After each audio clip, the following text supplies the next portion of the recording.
Hello and welcome to another video. My name is TGH Travels and today we'll be talking about Moscow, which is the capital city of Russia that I went to visit back in 2019 as part of my World Railway Voyage podcast.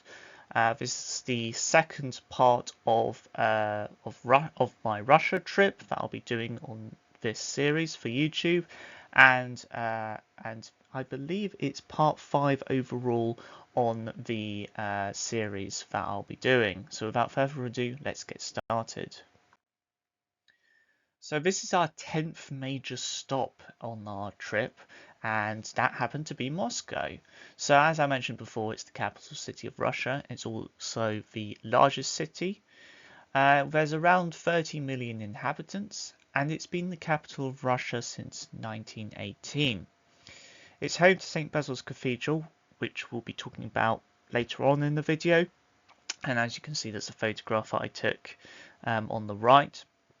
The earliest mention of Moscow dates to 1147, so quite a old name. The name Moscow, there is some theories that it may have come from the Moskva River. The city has hosted the 1980 Winter Olympics and 2018 FIFA World Cup. And it's one of the greenest cities in the world, with 40% of the city covered in greenery. So this is day 11 now, and we stopped and we backtracked from St. Petersburg on the sleeper back to Moscow, and we explored some of the landmarks in Moscow, including Red Square, which is the image in the bottom right-hand corner. So we stopped by St. Basil's Cathedral. Now, this is one of the most famous landmarks not only in Moscow but also in Russia overall.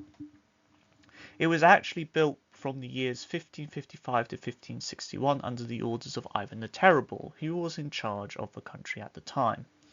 And its iconic colours that we know today were actually added in 1683.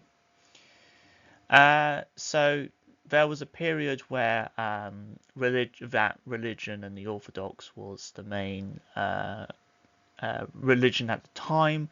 However, during the Soviet era and the rise of atheism and its movement, prayers and worship were actually prohibited in St. Basil's Cathedral. And it wasn't until the ban was lifted in 1997 when that resumed. Just here are a few more photographs that we took and some of the gardens and more of the churches that we came across. And then we explored the streets of Moscow, and we'll be talking about the supermarket that we went to, as well as the metro that we explored.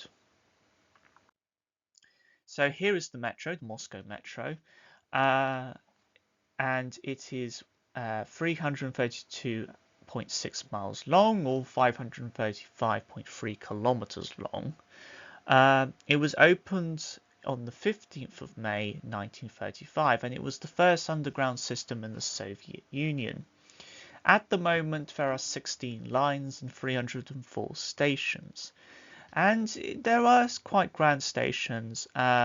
These photographs don't show the extent of the grandeur of the stations, but I'll show you that in a bit. Its daily ridership is around 7.5 million, and its annual ridership is 2.5 billion.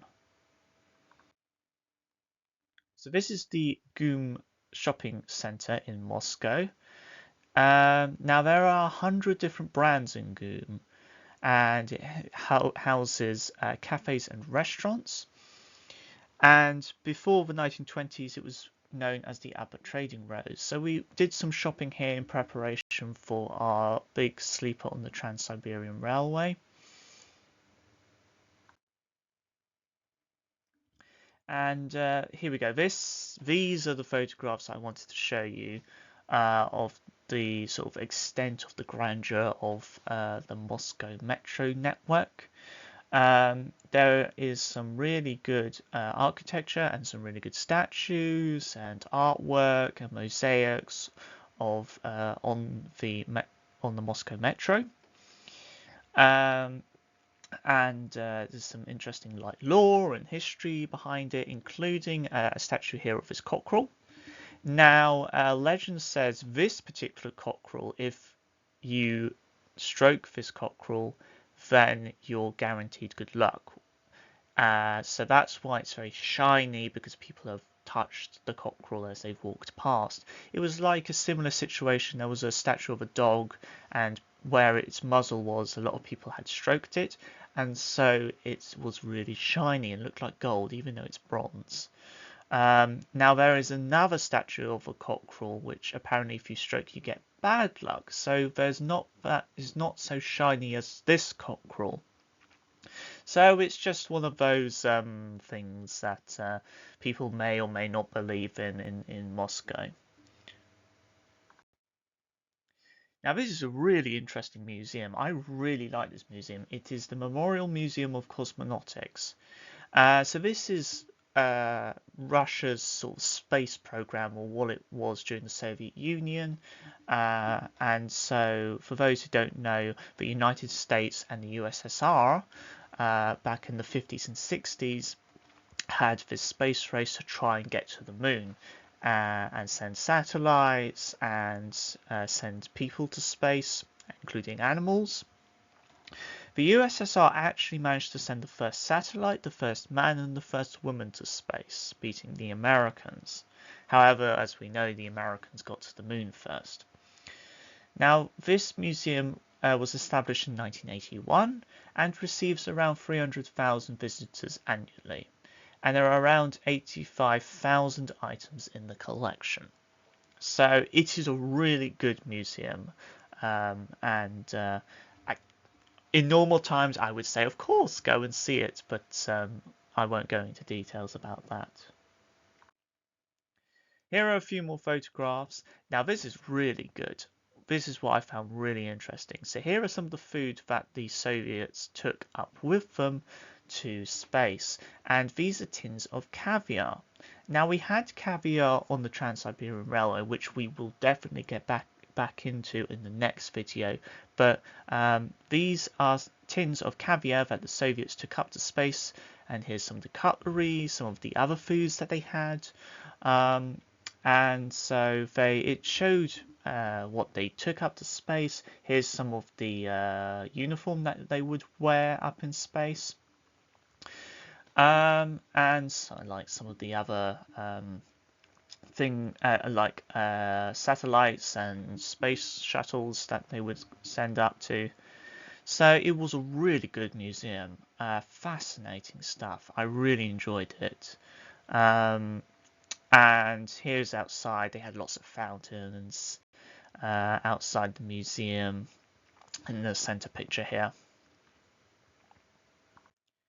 Now this is going to be quite a short and sweet episode, so next time we'll be talking about the Trans Siberian Railway, and that will appear in the next video, and it will be the last part of my Russia episode on my World Railway Voyage. So thank you so much for listening. I hope this came out well.